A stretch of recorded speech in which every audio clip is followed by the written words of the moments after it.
오늘의 육아 헤드라인입니다. 보건복지부는 임신 출산 진료비 지원에 관한 기준을 개정해 7월부터 자궁외 임신도 건강보험 진료비를 지원한다고 밝혔습니다. 지난해 17세 이하 아동 청소년이 있는 국내 가구가 아동 한 명당 월 평균 29만 원의 사교육비를 쓴 것으로 나타났습니다. 지난 5월 정부가 아동의 행복을 국가가 책임지겠다고 선언했습니다. 그 방안 중 하나가 가정에서 부모의 자녀 징계권을 없애겠다는 겁니다. 이상 오늘의 육아 헤드라인이었습니다.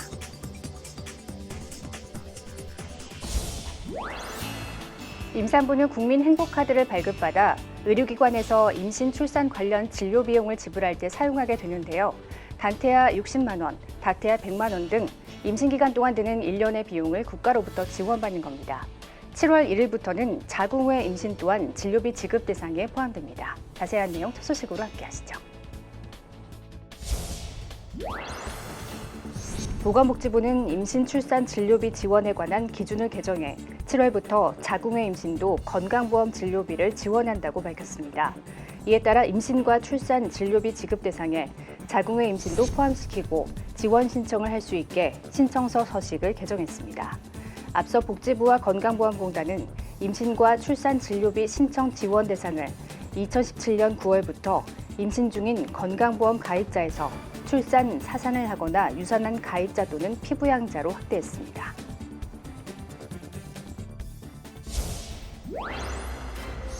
지난해 17세 이하 아동 청소년이 있는 국내 가구가 아동 한 명당 월 평균 29만 원의 사교육비를 쓴 것으로 나타났습니다. 한국보건사회연구원과 서울대 사회복지연구소는 2018년 한국복지 패널 기초분석 보고서에서 사교육과 보육기관을 이용한 아동 청소년 가구의 사교육비와 보육비 지출 규모를 추산한 결과 이같이 나타났다고 밝혔습니다. 소득별로는 중위소득 60% 이하 저소득 가구는 월 14만 2천 원, 일반 가구는 월 29만 9천 원이었습니다. 노인이나 어린이, 장애인 등은 미세먼지에 특히 취약합니다. 경기도가 이런 민간계층이 이용하는 시설에 공기질 개선 사업을 추진합니다. 노인들이 공부하는 강의실입니다. 칙칙했던 실내는 친환경 페인트로 깔끔하게 정돈됐고 미세먼지 농도를 알려주는 측정기도 가동됩니다. 창문엔 일반 방충망보다 더 촘촘한 미세먼지 거름망이 달려있어 한층 안심입니다. 좁은 공간에서 오랜 시간을 보내는 노인들을 위해 경기도가 공기질 개선 사업을 벌인 곳입니다. 일단 환경이 너무 쾌적해져서 좋아하시고요.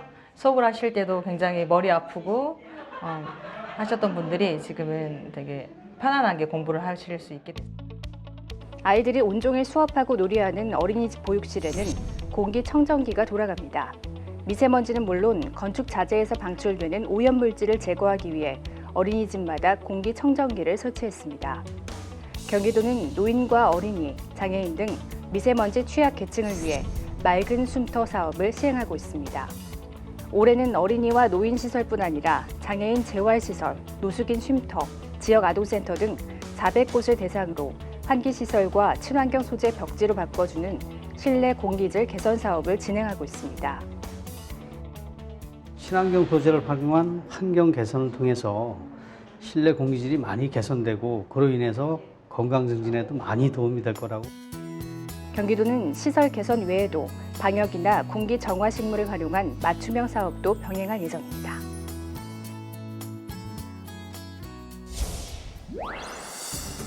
(40대) 여성 A씨는 9살 아이가 자신의 자녀에게 욕을 했다고 생각해 사람들이 보는 앞에서 아이에게 폭언을 퍼부었습니다. 자신의 자녀에게 욕을 하지 말라고 훈계하자 아이가 공격적인 태도로 나왔다는 이유였습니다. A씨는 버르장머리 없는 게 엄마 아빠와 똑같이 닮았다든지 아빠는 집에 들어오지도 않느냐는 등 부모를 비하하는 말까지 서슴지 않았습니다. 30분간 이어진 폭언에 아이는 결국 울음을 터뜨렸고 동네 사람들의 만류로 상황이 종료됐습니다.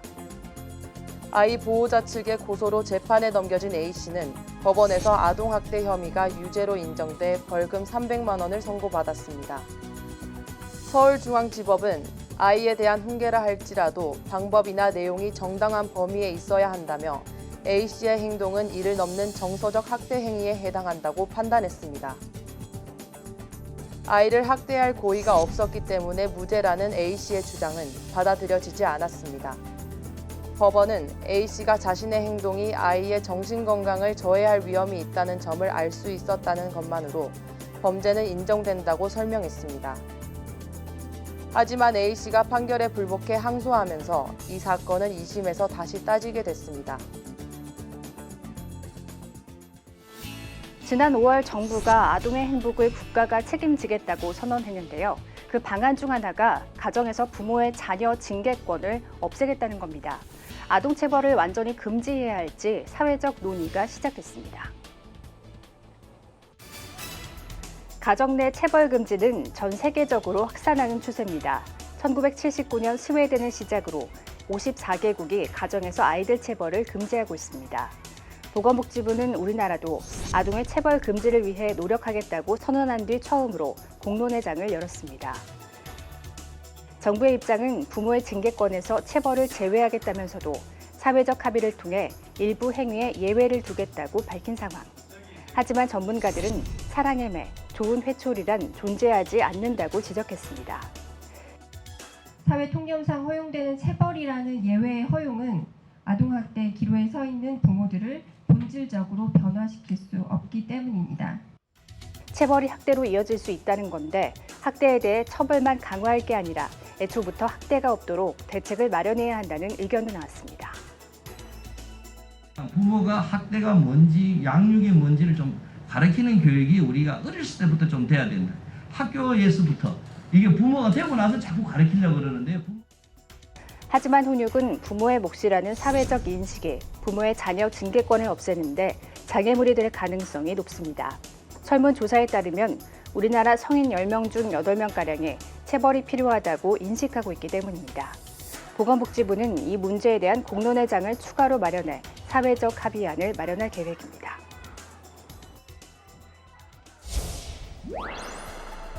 서울 한강의 유람선 선착장, 유치원생들이 배를 타기 위해 다리를 건넙니다. 이렇게 큰 강이나 국내 항구를 오가는 여객선은 2020년부터 유아용 구명조끼를 의무적으로 갖춰야 합니다. 유아들은 어린이용 구명조끼가 너무 커 쉽게 벗겨지기 때문에 새로 기준을 만든 건데 유람선을 포함한 연안 여객선들은 최소 정원 2.5% 이상의 유아용 구명조끼를 추가 비치해야 합니다. 크기는 몸무게 15kg 미만, 키 100cm 미만 유아의 몸에 맞는 것이어야 합니다. 국제선 여객선에는 국제법에 따라 이미 2010년부터 유아용 구명조끼가 의무 비치돼 있습니다. 성인이지만 수영을 할 줄 몰라서 조금 불안한 감이 있는데 아이들을 데리고 다니면 더 불안하거든요. 더 작은 것들도 구비가 되어 있다고 하면 조금 더 안심할 수 있을 것 같습니다. 정부는 또 500톤 미만 선박의 구명뗏목과 연결하는 작동줄 길이도 45m에서 15m로 줄이도록 했습니다. 45m는 대형 선박 기준이라 연안 여객선에서 너무 길어 작동 시간이 걸리고 신속한 위기 대처도 어렵다는 지적에 따른 겁니다. 구명뗏목 작동줄 길이 축소는 지난 5월 31일부터 시행에 들어갔고 유아용 구명조끼 의무 비치는 2020년 1월부터 시행됩니다. 한국유치원통연합회가 서울시 교육청의 설립 허가 취소 결정을 집행 정지해달라고 법원에 신청했지만 이는 받아들여지지 않았습니다. 적법한 대표자를 세우지 못했다는 이유에서인데요. 소송이 장기화할 조짐을 보이고 있습니다. 한유총이 서울시 교육청을 상대로 낸 집행 정지 신청이 각하됐습니다. 현 이사장에 대한 교육청의 승인이 없어 적법한 대표자가 아니라는 이유에서입니다. 대표자 권한 문제로 본안 심리는 시작도 못한 채 반려된 셈입니다. 한유총은 법인과 교육당국 간 갈등에 감독청 미승인을 이유로 11일 가릴 기회조차 받지 못해 답답하다는 입장입니다. 한유총이라는 법인하고 교육청이라는 정부하고 다툼과 갈등을 중지해달라고 소송을 한 건데 불필요한 형식적 흥결 가지고 시간을 끄는 건 유익하지 않다. 하지만 시간이 걸리더라도 권한 문제를 해결하고 재차 집행정지와 설립허가 취소 소송에 나서겠다는 겁니다. 대표성을 끝내 인정받지 못하면 법원의 직무대리인 선정 신청도 고려 중입니다. 국가관리 회계 시스템 에듀파인 의무화 대상인 대형 유치원 160여 곳도 행정소송에 나섰습니다. 해당 규칙이 헌법과 법률에 위배된다는 건데 의무 대상인 560여 곳 중 30% 가까이 소송에 참여했습니다. 교육부는 해당 규칙 개정은 분명한 법적 근거를 토대로 이루어진 것이라며 사립유치원도 현행법상 학교에 해당된다고 설명했습니다. 교육당국과 사립유치원 간 대화는 단절된 가운데 소송전으로 번진 공방은 장기화할 조짐입니다.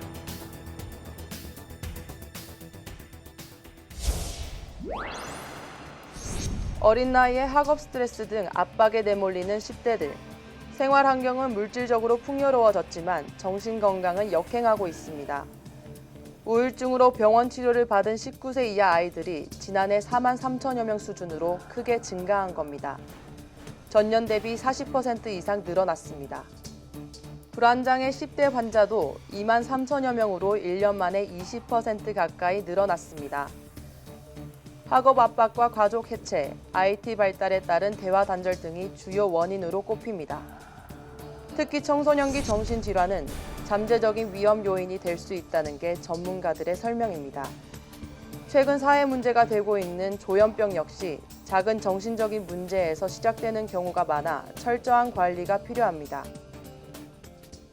10대에도 여전히 성격이 형성되는 시기이기 때문에 이러한 성격을 가진 성인으로 성장할 수 있습니다. 반사회적인 그러한 성격을 가진 또 다른 질환이나 다른 정신적인 장애로 변질돼서 정신건강 관리에 도움이 되는 규칙적인 운동이나 가족, 친구들과의 대화가 어렵다면 10대 친구들의 의무적인 정기 상담 등을 고려해 볼 시점이라는 목소리가 나옵니다.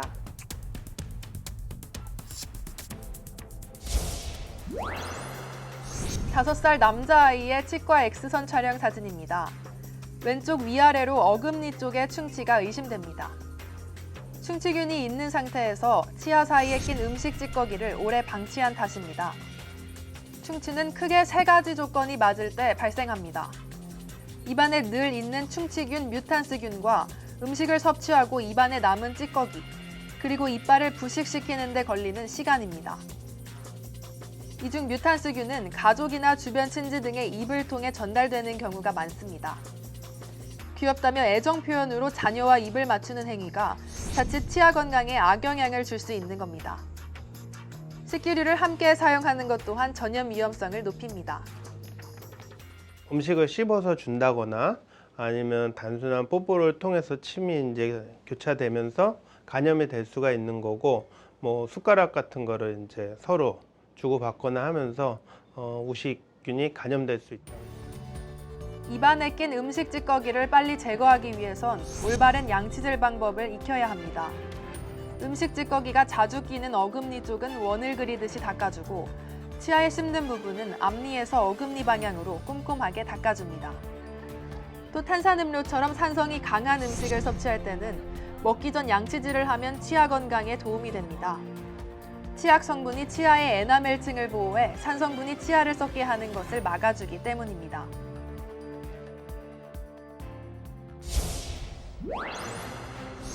(55세) 김인순 씨는 최근 갑자기 등과 가슴이 아파 애를 먹었습니다. 30도가 넘는 날씨에 패딩 점퍼를 입을 정도로 오한이 돌더니 통증이 시작된 것입니다. 대상포진이 원인이었습니다. 정말 많이 아파요. 바늘로 찌르는 것 같아요.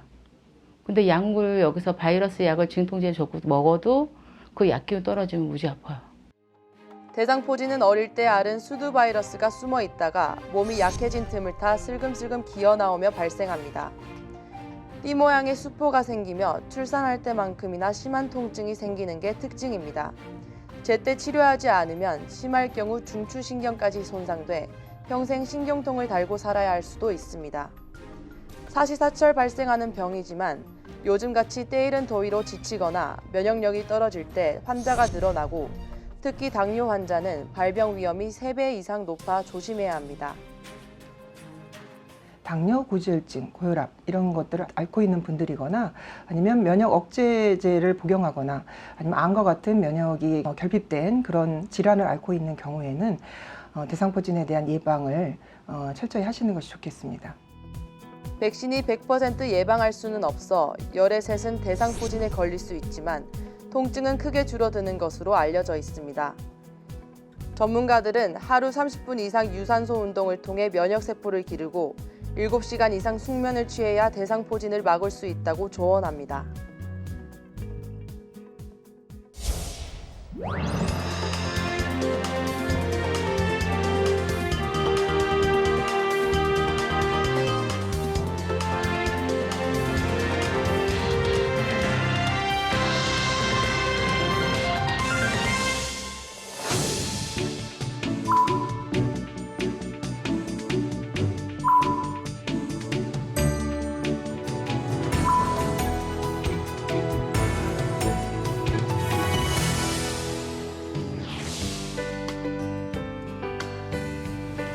안녕하세요. 육아방송 시청자 여러분. 아동발달 전문가 이인혜입니다. 제가 부모님을 상담하다 보면 자녀를 어떻게 훈육해야 하나 고민하시는 경우를 많이 봤는데요. 아이들마다 특성이 다 다르기 때문에 쉽지 않은 문제라는 생각이 듭니다. 먼저 훈육이 뭔지부터 알 필요가 있습니다. 우리가 흔히 훈육이라고 하면 혼낸다 라는 생각이 제일 많이 들지요. 잘못된 행동에 대한 타일은 질책을 주로 떠올리는 경우가 많아요. 하지만 훈육이란 이것뿐만 아니라 바람직한 행동에 대한 관심 주기, 칭찬, 일상적인 행동에 대해 기다려주기와 같은 방법도 모두 훈육에 포함시킬 수가 있어요. 그런데 발달 시기에 따라 훈육의 방법도 조금씩 달라질 수 있는데요. 한번 자세하게 살펴보도록 하겠습니다. 태어나면서부터 12개월 아동의 경우 기본적 신뢰감과 불안감을 가지게 되는 시기라고 볼 수 있습니다. 엄마는 아기의 울음을 통해 아기의 요구사항을 해결해 주는데 이를 통해 아기는 신뢰감을 형성하게 되죠. 그러나 부모의 행동이 예측되지 않을 때 불신감도 함께 발달되기 때문에 이 시기의 훈육은 대부분 아이의 요구를 들어주는 것이 중요합니다. 이 시기에는 부모에게 사랑받고 있고 수용받고 있다는 것을 충분히 느끼게 해주는 것이 가장 중요하기 때문입니다. 먼저 신뢰와 사랑이 단단히 형성되어야 규제와 통제도 잘 배울 수 있기 때문이지요. 만 1세부터 3세는 자율성과 수치심을 가지게 되는 시기라고 볼 수 있습니다. 이때에는 자신의 환경에 대한 적극적 신체 활동이 증가되고 언어의 사용이 증가되면서 자발성이 매우 증가되죠. 무엇이든지 다 해보려고 하고 만져보려고 하고 스스로 하려는 요구가 강해지는 시기예요. 그래서 이때 부모는 자율성을 통제하는 경우가 생기게 되지요. 이러한 반복되는 상황들을 통해 아이는 수치심을 느끼게 됩니다. 때문에 이 시기의 훈육은 아동이 할 수 있는 범위를 정해주고 할 수 있는 것으로 대체해주는 행동을 제시합니다. 그리고 안 되는 것에 대해서는 간단하게 설명해주면 됩니다. 그리고 이것들을 반복적으로 제시하며 단호하고 간결하게 훈육하여야 합니다. 만 3세 이후는 주도성이 발달하는 시기예요. 흔히 이 시기 때부터는 때를 부리는 시기라고도 하죠. 독립하고 싶은 요구가 커지게 되므로 본격적으로 자신의 주장을 강하게 표현합니다.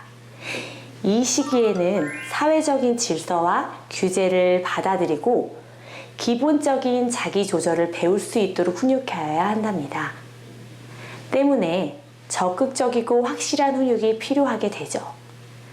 적극적이고 확실한 훈육이라 함은 가장 먼저 아이의 감정에 공감을 해주어야 하며 그 후에 분명한 제한과 한계를 간단하게 설명해 주어야 하는 것을 말합니다. 예를 들어 공공장소에서 뛰어다니는 아이에게 뛰어다니고 싶었어? 그런데 여기는 사람이 너무 많아. 뛰어다니면 부딪혀. 뛰면 안 돼. 등으로 설명할 수 있습니다. 이때 대부분 무섭게 하거나 욱하며 화를 내게 되는 경우가 많아요. 그러나 부모는 단호함과 평정심을 유지하는 것이 중요하답니다. 훈육에서 제일 중요한 것은 훈육을 할 때 훈육의 대상이 아동의 인격이 아닌 행동에 두어야 해요. 이는 아이가 어떠한 잘못을 했을 때 아이를 인격체로 존중해주며 아이의 잘못된 행동에 대해서만 훈육을 해야 한다는 것을 의미하죠. 즉, 너를 사랑한다. 하지만 내가 한 그 행동은 속상하고 미운 거야. 가 되어야 된다는 것이기예요. 훈육을 시도할 때에는 아동에 대한 사랑과 신뢰를 가지고 지도해야 그 훈육이 정당성을 가지게 된답니다. 부모님들은 누구나 자식을 너무 사랑하죠. 그러나 그 사랑을 보다 효과적으로 전달할 수 있는 방법은 올바른 훈육이 함께 되어져야 한다는 것입니다. 그렇다면 그 아이도 부모에게 받은 그 사랑을 다른 누군가에게 줄 수 있는 따뜻한 아이로 자라 있을 것입니다. 감사합니다.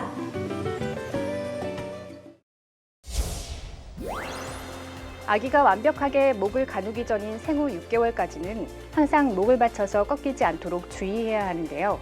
또한 엎드릴 때에는 푹신한 이불이나 또 매트리스 위에서는 놀지 않게 해야 합니다. 또한 아기가 잘 때도 제대로 눕혀서 재워야 한다는 점을 잊지 마시기 바랍니다. 육아포커스 마칩니다. 시청해주신 여러분 고맙습니다.